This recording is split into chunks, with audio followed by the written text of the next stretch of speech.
Hello guys, welcome back. Today we are going to discuss about a previous year's question on soil and water conservation engineering. These are the previous year questions of IC or JRF 2022. So these questions might be useful. So we move on to the first question. The properties of the semi-confined aquifer may be expressed in terms of. So there are some aquifer properties are there. So the aquifer properties which includes hydraulic conductivity K and transmissibility T and storage coefficient and specific yield. So these are the aquifer properties. So it is common for all those things. So for exclusively for semi-confined aquifer, there are two properties are there. Okay, which is most important. One is a leakage factor. So another one is the hydraulic resistance. Okay, these two are the most important in terms of semi-confined aquifer. Okay, this leakage factor is the, you can represent this in the form of, so B is equal to, root of KBC. Here this K denotes the hydraulic conductivity, and B denotes the leakage factor. Okay, B denotes the leakage factor,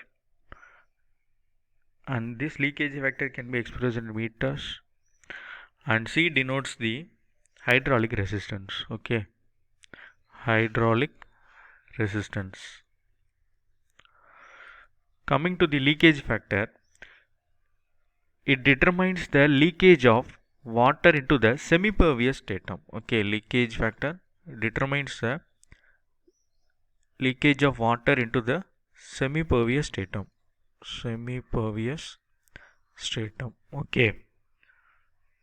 So coming to this hydraulic resistance, it is a reciprocal of the leakage factor. Okay, reciprocal of the leakage factor. So this hydraulic resistance can be written in the form of C is equal to B square divided by KB.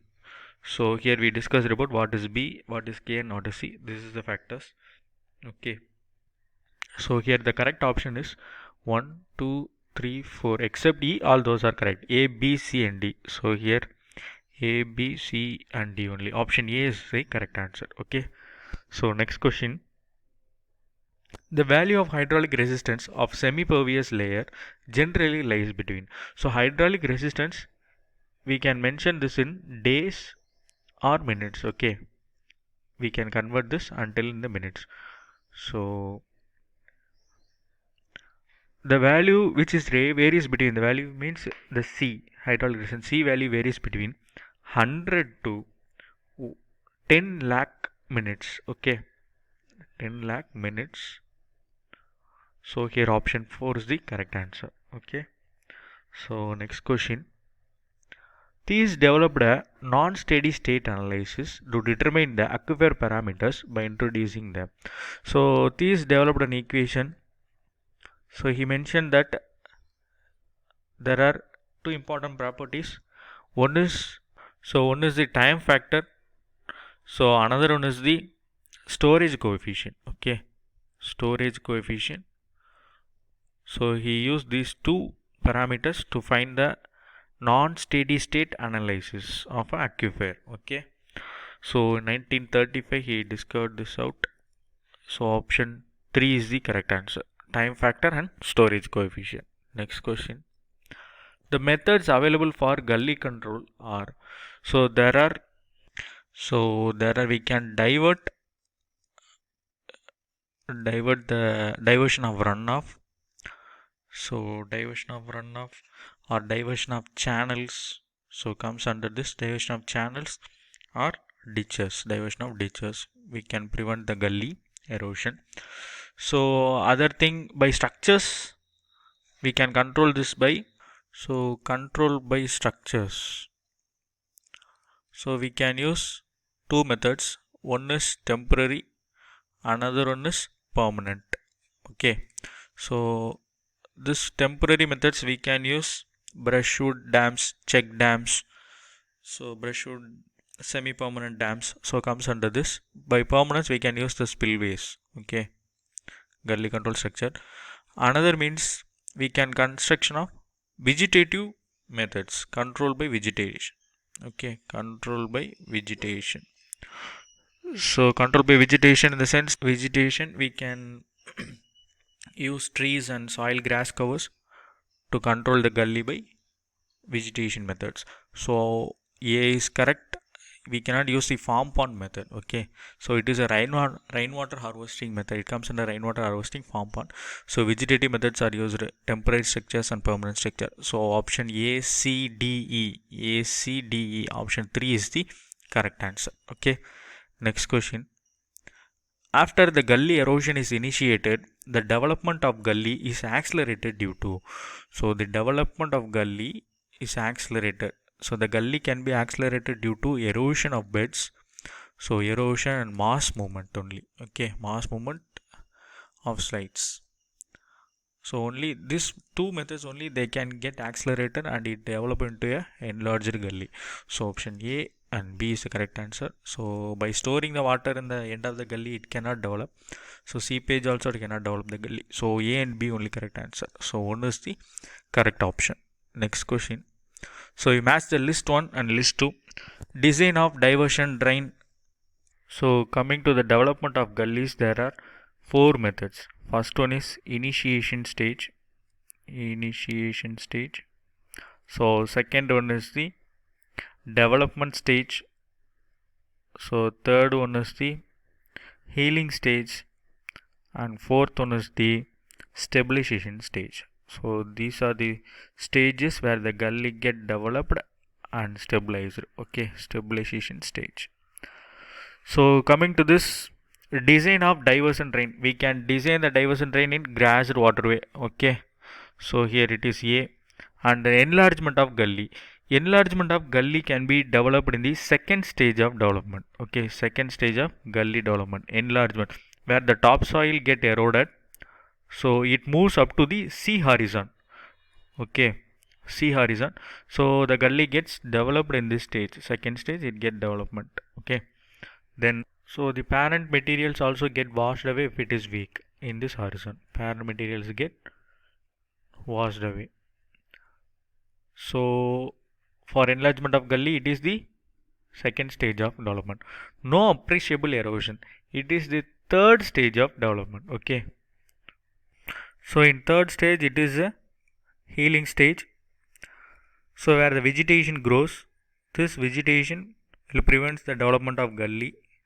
So the appreciable no, there is no appreciable erosion in this third stage. Vegetation started to grow. Okay. So vegetation started to grow. So option C.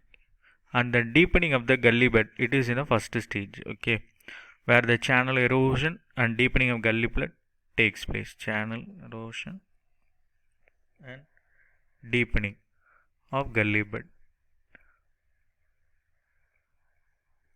So in this stage, it starts with slow process, slow speed. So where the topsoil is fairly resistant in the first stage. Topsoil is resistant to erosion. Okay. So these are the stages. So it can be asked every time in examination. So please go through it. So here the option A is the correct answer. Option 1 is the correct answer. So we can move to the next question. Hydraulic design, structural design, failure of head wall. So we want to match this. Hydraulic design estimates the. So the here given options are wrong. So we can discuss this. Hydraulic design. So hydraulic means it helps in the estimation of design of runoff rate. Estimation of design of runoff rate. Okay, design of runoff. So it comes under permanent gully structure design stuff. So for hydraulic design, it is used for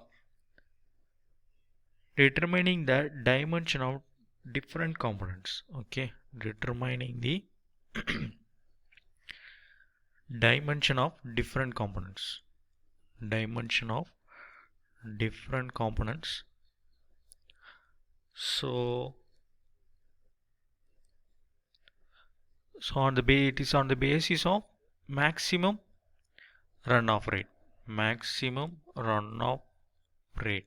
Okay. So coming to the structural design, the structural design used to find out the strength and the stability. Okay, stability and strength of the structure.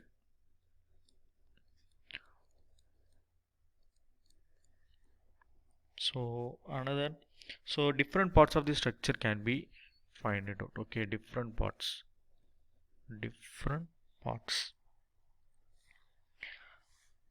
So and then the failure of the head wall is due to the sliding only. So the correct option is A is 2, estimation of design runoff rate A, and hydraulic design helps in dimension of the determining dimension of different components, it is B, and structural design denotes the option A here. So this is C, the dimension of structure of runoff only, which means strength and stability of the structure. Okay, and failure of the head wall led to sliding. Okay, so the correct option is this is the correct option. So here it is wrong. Everything is wrong. So please go through it and refer your books. So next question.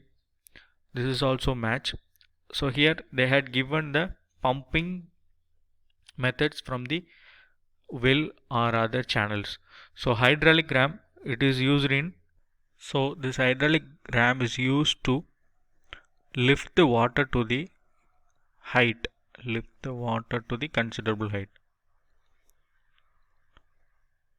Considerable height. Okay. So majorly this hydraulic ram is used in hilly areas where the slope is higher. We can use to lift the water to a greater height. Okay, to a greater height. So coming to the Archimedean screw. So this Archimedean screw is used in area of Andhra Pradesh and in Egypt. Okay, Archimedean screw. It is used in Egypt and Andhra Pradesh in our India. So it can lift the water up to 0.5 to 1.2 meter. So average discharge capacity of this Archimedean screw is 14,000 to 19,000 liters. Okay, liters per hour. So and then to know about this, a screw of 2 to 2.5 meter long, 2.5 meter long, and a spindle of 4 meter long can be used to lift the water from the height of 0.5 to 1.2 meter. Okay, this is the things you know about the Archimedean screw. Coming to the Dawn, so this Dawn is manually operated boat shaped trough. So there are two ends are there. One end is tied to the rope. So another end is we can use to lift the water. We can use here the counterweight on the beam. Water is lifted by the counterweight. Water is lifted by counterweight on the beam. So and it is emptied automatically. Counterweight. After the water get discharged, automatically it is emptied. Counterweight on the beam. So this Dawn used to lift the water up to a height of 0.5 to 1.1 meter. So a capacity of 9,000 to 13,000 liter per hour. 9,000 to 13,000 liter per hour. So okay. So this Dawn is used in eastern regions. So eastern region in the sense we can use here in West Bengal, Orissa and some parts of Bihar in India. Okay. So to know about this. So coming to the last, chain pump. This chain pump is used here. So this chain pump. So it consists of an endless chain. So endless chain. It is provided with leather disc or washers, which means iron washers. Okay, leather discs or iron washers. So here the correct option is option 2. Okay, this is the correct option. This chain pump, it is used in a shallow wells. It can lift the water up to 6 meter height. So thank you for watching these videos. We can see the next class.